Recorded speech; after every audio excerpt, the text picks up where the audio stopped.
আসসালামু আলাইকুম, welcome to my channel. আশা করি আপনারা সবাই ভালো আছেন। আজ আমরা কম্পিউটারের একটি গুরুত্বপূর্ণ বিষয় নিয়ে আলোচনা করব। বর্তমানে কম্পিউটার ব্যবহারকারীর সংখ্যা অগণিত। আমরা বিভিন্নজন বিভিন্নভাবে কম্পিউটার ব্যবহার করে থাকি। তবে কম্পিউটার ব্যবহারকারীদের ভিতর অনেকেই কম্পিউটারের ইন্টারনাল বিষয়ে কিছুটা হলেও অজ্ঞ। যেমন ধরেন, আমরা যারা উইন্ডোজ কম্পিউটার ব্যবহার করে থাকি তাদের জন্য বড় একটি সমস্যা হলো কম্পিউটার উইন্ডোজ দেওয়া। এর ভিতর বর্তমানে অনেক পিসি বা ল্যাপটপে ডিভিডি রম না থাকার কারণে উইন্ডোজ দিতে পেইন্টার বুটেবল করতে হয়। আমরা যারা না জানি তাদের কাছে এটা একটি বড় সমস্যার কারণ। তবে সেই সমস্যার সমাধান নিয়ে আজ আমরা দেখব কম্পিউটারের হার্ড ড্রাইভ অনুযায়ী কিভাবে পূর্ণাঙ্গ পেন ড্রাইভ বুটেবল করতে হয়।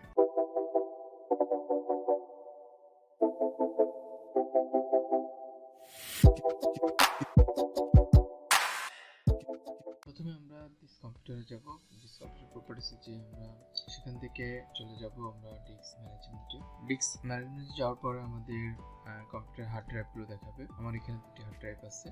এখান থেকে আমরা প্রথমে চলে যাব প্রথম হার্ড ড্রাইভে যে আমরা সিলেক্ট করে প্রপার্টিসে যাব। তারপর আমরা ভলিউমে যাব। ভলিউমে আসার পর আমাদের পার্টিশন স্টাইল দেখতে হবে কোন পার্টিশনে আছে। এখানে আমার হার্ড ড্রাইভটা আছে মাস্টার বুট রেকর্ড। এরপর আমরা দ্বিতীয় হার্ড ড্রাইভে যাব। দ্বিতীয় হার্ড ড্রাইভের একইভাবে প্রপার্টিসে যাব। তারপর আমরা ভলিউমে যাব। ভলিউমে যাওয়ার পর এখান থেকে আমরা পার্টিশন স্টাইল দেখব যে এটাও আমরা এমবিআর আছে। এরপরে আমরা এমবিআর অনুযায়ী আমরা বুটেবল করব আইএসও ফাইলটিকে। এরপর আমরা ক্রস করে দেব, কেটে দেব। এরপরে আমরা আজকে বুটেবল করার জন্য একটা চমৎকার সফটওয়্যার দেব। সেই সফটওয়্যারটির ডাউনলোড লিংক ডিসক্রিপশনে দিয়ে দেবো। আপনারা এই সফটওয়্যারটি ডাউনলোড করবেন। আমরা প্রথমে রান অ্যাডমিনিস্ট্রেটরে যে আমরা এই সফটওয়্যারটি ওপেন করব। ওপেন করার পর সফটওয়্যারটি যখন ওপেন হবে, ওপেন হওয়ার পর এখান থেকে আমাদের পেন ড্রাইভ চিনিয়ে দিতে হবে। 8GB বা 16GB একটি সচল পেন ড্রাইভ হলে আমরা পেন ড্রাইভ বুটেবল করতে পারবো। পেন ড্রাইভ যদি পিসিতে থাকে তাহলে অটোমেটিকলি ডিটেক্ট করে নেবে। এরপর আমরা বুট সিলেকশনে যাব। বুট সিলেকশনে যে আমাদের আইএসও ফাইলটি দেখিয়ে দিতে হবে। আইএসও ফাইলটি দেখিয়ে দিতে হবে,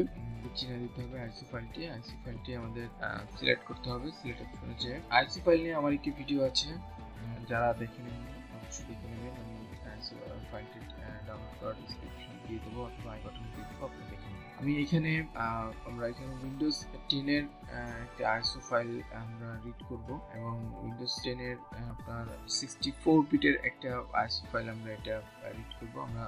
আমার এখানে ডাউনলোড করা আছে 64 বিট। এটা আমি সিলেক্ট করব। সিলেক্ট করার পর আমরা এই আইএসও ফাইলটি এখান থেকে আমাদের সফটওয়্যারে এটা অ্যাটাচ করব। এরপর আমাদের পার্টিশন দেখিয়ে দিতে হবে। পার্টিশনটার মধ্যে কি ফরম্যাটে আমাদের যেটা আমার হার্ড ড্রাইভটি ছিল এমবিআর, সেটা আমরা এমবিআর করব। যাদের জিপিটি তাদের জিপিটি ফরম্যাটে করবেন। আপনারা একইভাবে আপনাদের হার্ড ড্রাইভটা দেখে নেবেন, কারণ এই দুটো ফরম্যাটে কিন্তু পেন ড্রাইভ বুটেবল করতে হয়। যেহেতু আমারটা এমবিআর, তাই আমি এমবিআরটা সিলেক্ট করব। এমবিআরটা সিলেক্ট করার পর আমি আমার টার্গেট সিস্টেম যেটা আছে সেটাই থাকবে। এখানে ভলিউম লেভেল যেটা আছে এখানে আপনাদের নামটা দিতে পারেন।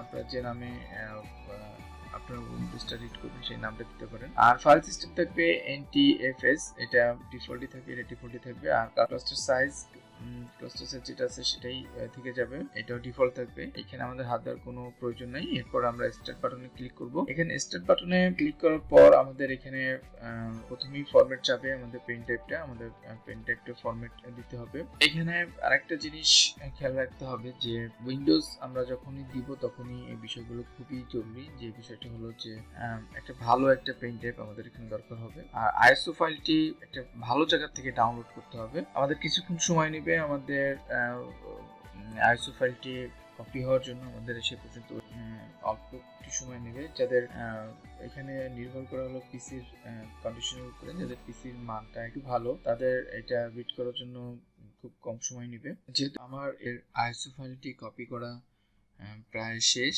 অল্প কিছুর ভিতরেই আমাদের আইএসও ফাইলটা কপি হয়ে যাবে। আমরা ফাইনালে আছি। এরপর আমাদের এটা রেডি হয়ে গেছে। এরপর আমরা ক্লোজ করে আমাদের সফটওয়্যারটি কেটে দেব। সফটওয়্যারটি কেটে দেওয়ার পর আমরা দেখব যে আমাদের অ্যাকচুয়ালি ভাবে আমাদের প্রিন্টারটা আইএসও ফাইল হয়েছে কিনা। আমরা আমাদের কম্পিউটারে যাব। দিস কম্পিউটারে যাওয়ার পর আমরা দেখব যে আমাদের প্রিন্টারটি আমাদের বুটেবল হয়ে গিয়েছে। এখানে আমরা এবার রিনেম করব। রিনেম করার পর আমরা এখান থেকে লিখে দেব, আমি যেহেতু এটা উইন্ডোজ 10 করছি তাই আমরা লিখে দেব উইন্ডোজ 10। যখনই আমরা উইন্ডোজ 10 লিখব তখনই আমাদের এখানে আইএসও ফাইলের যে উইন্ডোজ 10 এর যে ফরম্যাটটা এটা আসবে, লোগোটা আসবে, সেটা আমাদের এখানে দেখা দেবে। এভাবে করে আমরা মূলত আমাদের হার্ড ড্রাইভ অনুযায়ী আমরা একটা বুটেবল ফাইল করতে পারি। ধন্যবাদ সবাই।